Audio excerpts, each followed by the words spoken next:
Follow the signs and you'll find yourself in the entrance to the College Valley, the least known, least visited, and perhaps the most historic valley of the Cheviot Hills.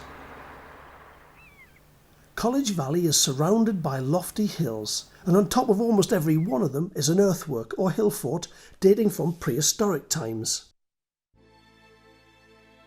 Grandest of these is Yevering Bell, 1,182 feet above sea level and covered with bracken and heather. If you're really lucky, you might get a glimpse of these shy wild goats that gave Yevering Bell its ancient name, Hill of the Goats. These goats were reintroduced here in the 19th century. Yevering Bell is a magnificent viewpoint and well worth the trek to the top. To the north is the plain that stretches into Scotland.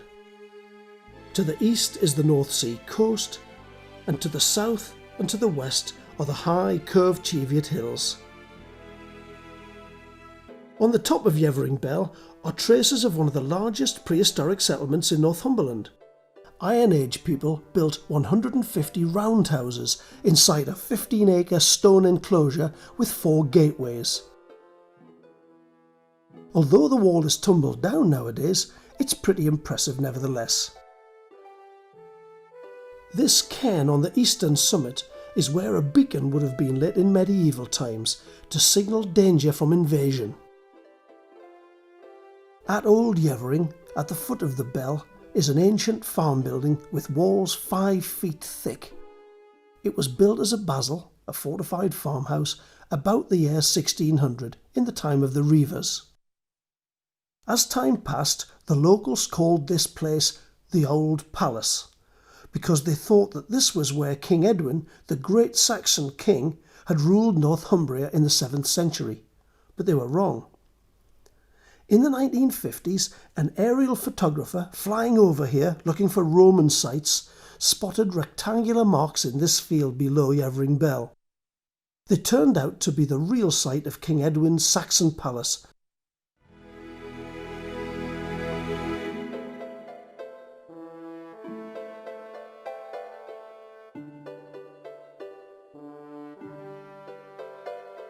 The River Glen, flowing through this field behind Ardgefren, has a special place in the history of Christianity and in civilization. It was in the River Glen in AD 627 that King Edwin was baptized by Paulinus and converted to Christianity. Edwin's conversion ended the Dark Age and began Northumbria's golden age of enlightenment that lasted for 100 years and spread Christianity via Lindisfarne, Jarrow and Whitby to the rest of Europe.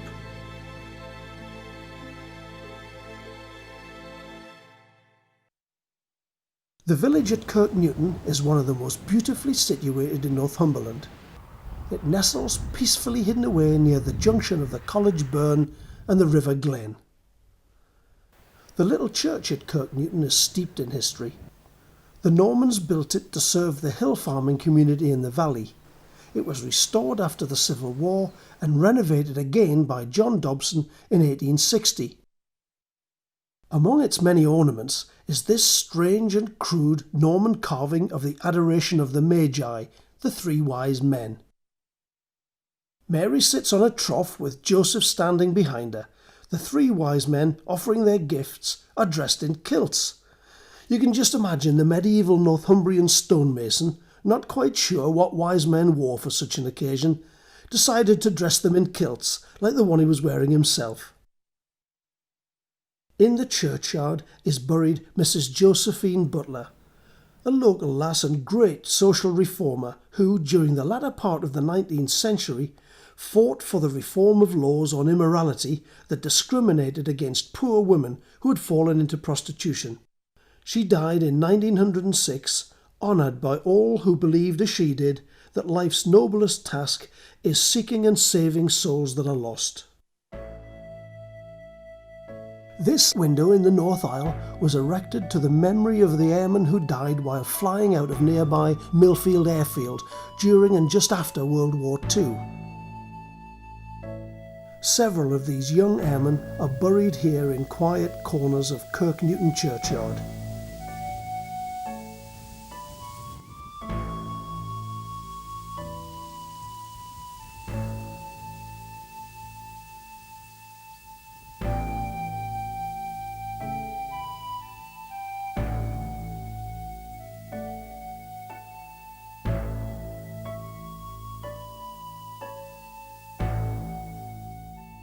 I'd heard stories about 40 or more military aircraft that crashed on Cheviot during the war.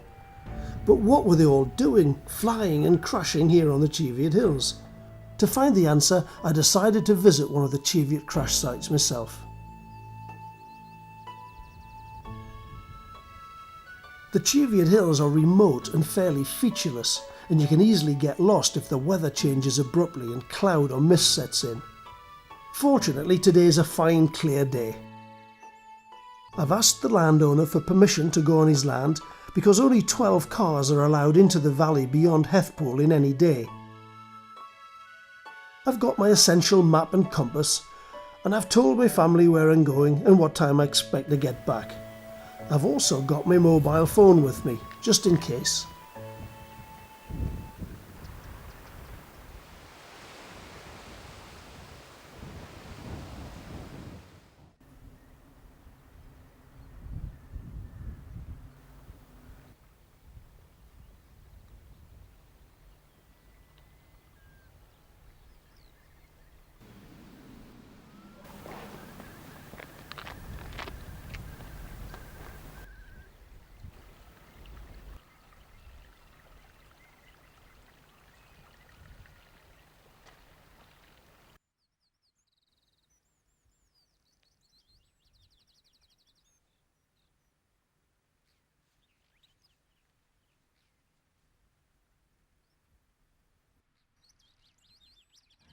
The aircraft remains that I'm looking for are of an American Boeing B-17G Flying Fortress bomber that crashed near to the summit of Cheviot itself.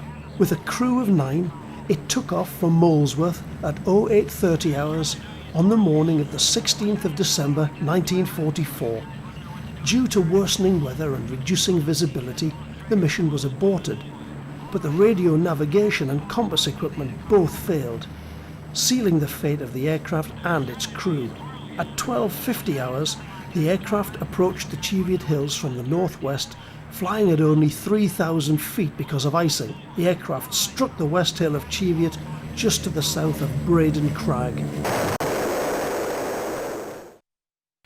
A blizzard was raging in the College Valley, and the sound of the aircraft had been noticed by hill shepherd John Dagg at his house at Dunsdale, and by Frank Mosscrop and Arch Bertram from the house at Southern Now. They knew when the roar of the engines turned to silence that there'd been a crash. John Dagg's daughter, Margaret, set off to cycle the 6 miles to the nearest phone to raise the alarm and to seek outside help. In poor visibility, all 3 shepherds began the climb to Braden Crag via the western end of the Bizzle, a 250 feet deep ravine. John Dagg's sheepdog, Sheila, soon found 4 injured American airmen huddled in a peat hag for shelter.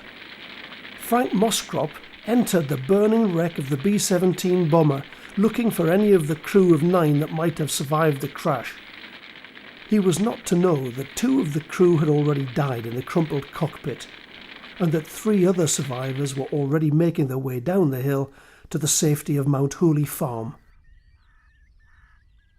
John Dagg and Frank Mosscrop were awarded the British Empire Medal for their gallantry that day.